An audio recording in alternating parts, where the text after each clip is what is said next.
Even in a single community, climate change impacts can be different between neighborhoods or individuals. Lost standings, blah, blah, blah, blah. Then we get into this whole, the rich versus poor. Tell me about the rising sea levels. 1 second. It's the same. It's been the same for centuries.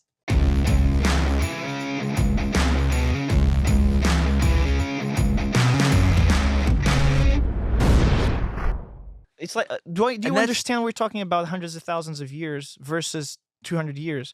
This is about like, but I think the Captain quantity. Cook's, Captain Cook's measurement is like, well, that's like the one of the most famous what does that even measurements. mean? What, like, we're talking again? I said, when did Captain Cook live? I think it's like 400 years ago. I don't know. So 1600s, right? We're talking about a moment where there was none of this. Yeah, So it hasn't changed. It's the same.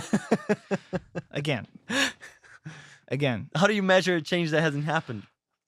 You're not listening. Let me try to explain again. All right?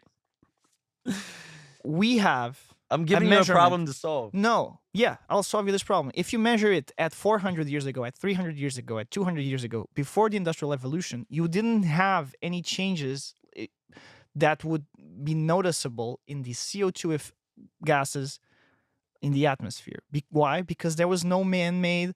but it should have changed something. No, we're talking about hundreds of... Like, we would change a millimeter, 2 millimeters. Yeah. Can you measure the difference between a millimeter, 2 millimeters of rising ocean sea level? If you're gonna say that the oceans are rising 3 meters after 100,000 years, how much increase is that a year? But if it hasn't changed... It's not it hasn't changed. It's like you can't measure it with enough accuracy to understand the change. You think Captain Cook how did he do the measurement? I don't know. I'm just quoting something that I've seen, that I've heard, or like. So hearsay. It's in other words, it's hearsay. You can't quote your source. It's hearsay. But we'll go with it. All right, because we're here to make the argument.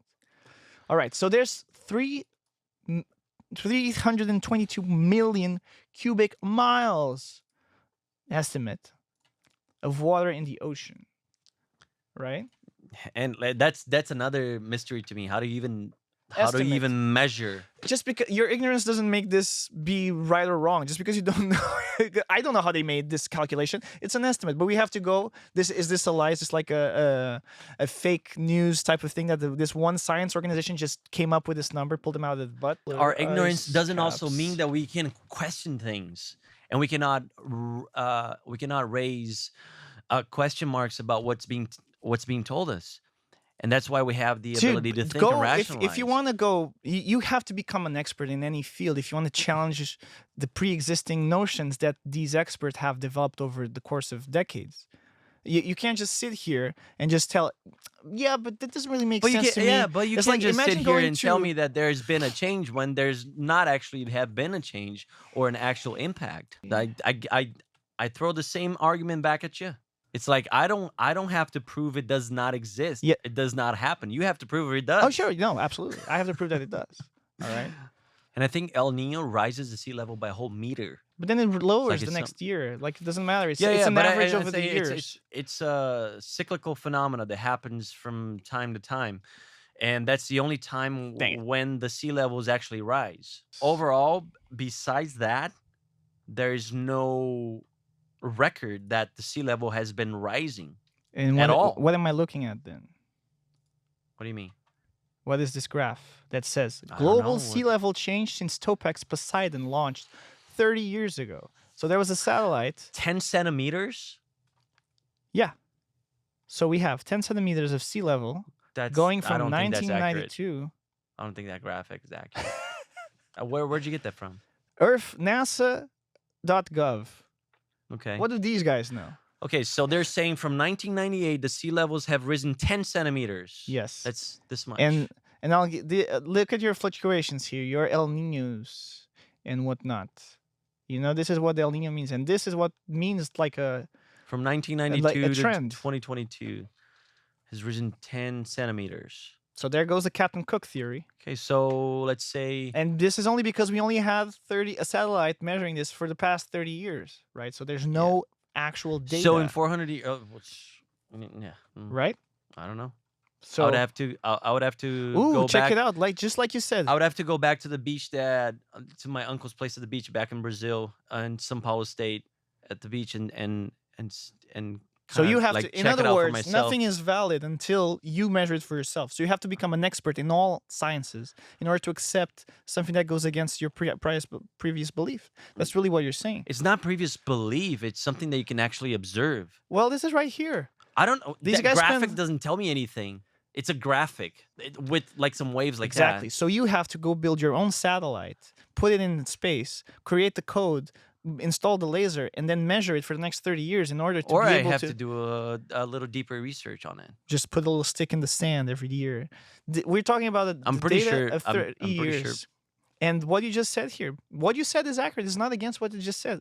This graphic right here, let me see if I can zoom. The same graphic, look at what they put here. Strong La Nina. Like you said, El Nino influences the size of the tides.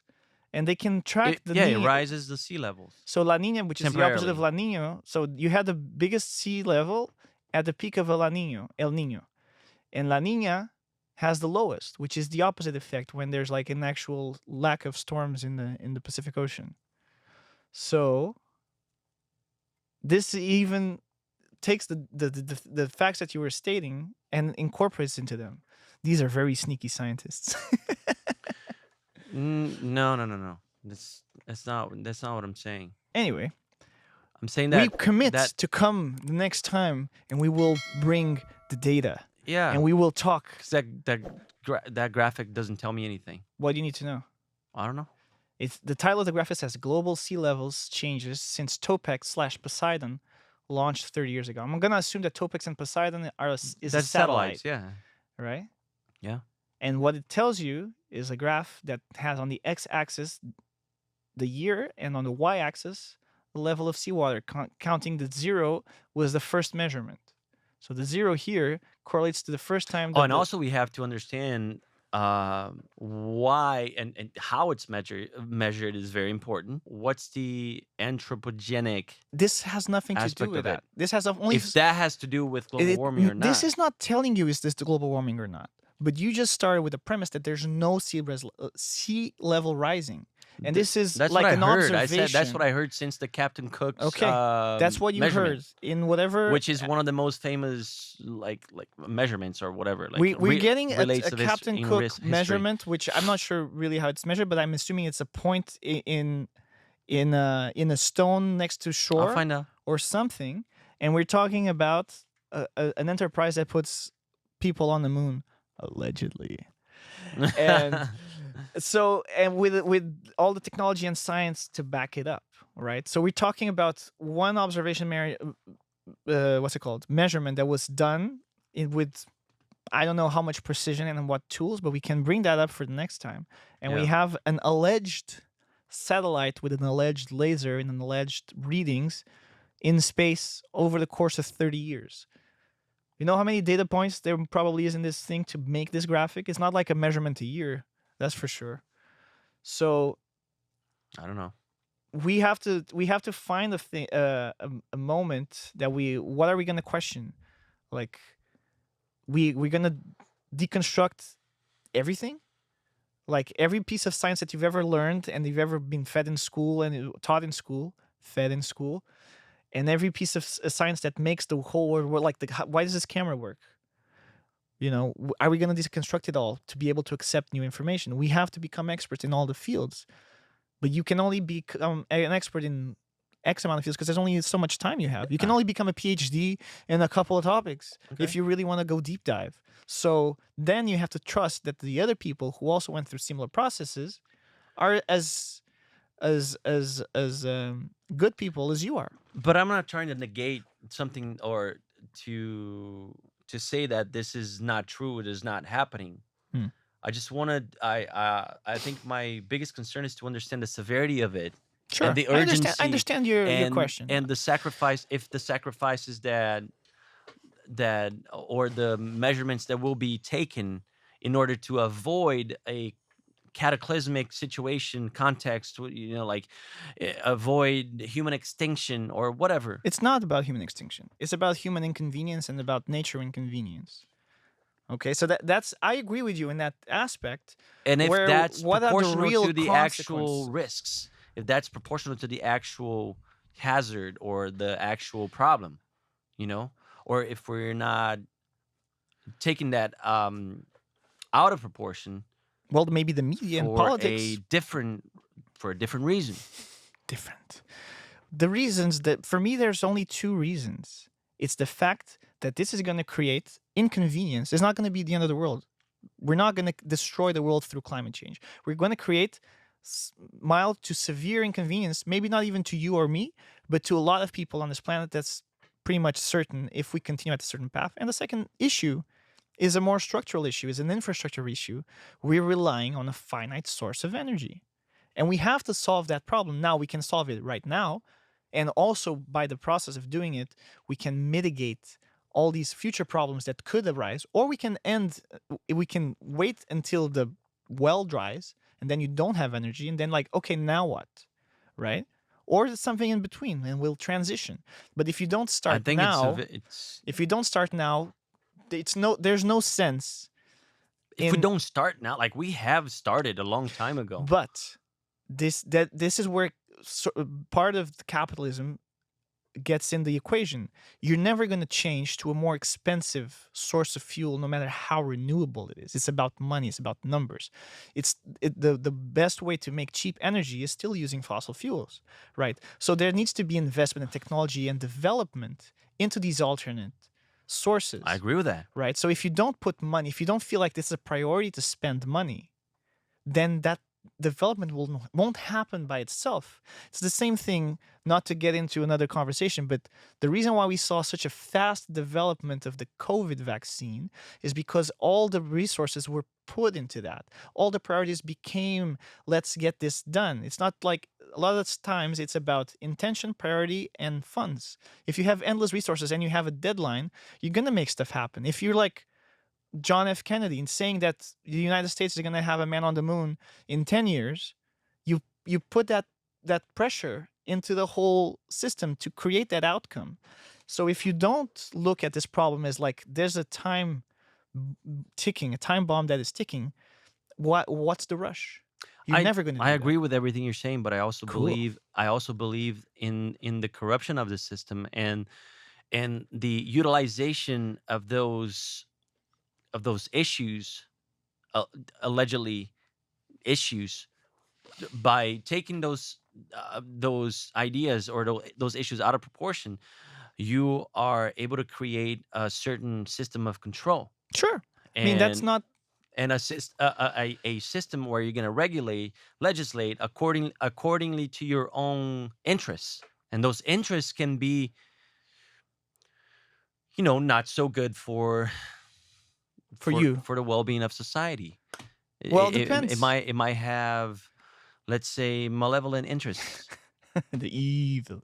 No, anyway, I do not believe in big governments. I don't. Sure, I do not, but that's your prerogative. And I believe that could be. Believe I believe that could be a way to fortify and empower the governments. So you're against the government. So you will do. They're going to dictate how much food we can eat, what kind of food we can eat. They're going to dictate the whole. I don't know. I don't even know how to explain it. They're going to dictate everything. You want to be free. You don't want the government telling you what to do, and you're afraid that these movements and these intentions are going to be hijacked by these people with ulterior motives. Yeah, in the name of the well-being of climate or the well-being of, sure. But that doesn't take away from the existing problems. Like we can. No, it doesn't. The conversation shouldn't be like, oh, but is this graph real? Is like climate change actually happening? It should be like, okay, but is this actually furthering than where we want to go? Rather than like, oh, is this like a sidestep? What's going on? Here's just a curveball. That's a legitimate question. Are they using that to a different purpose by creating this sense of urgency that doesn't really represent the proportion of the issue?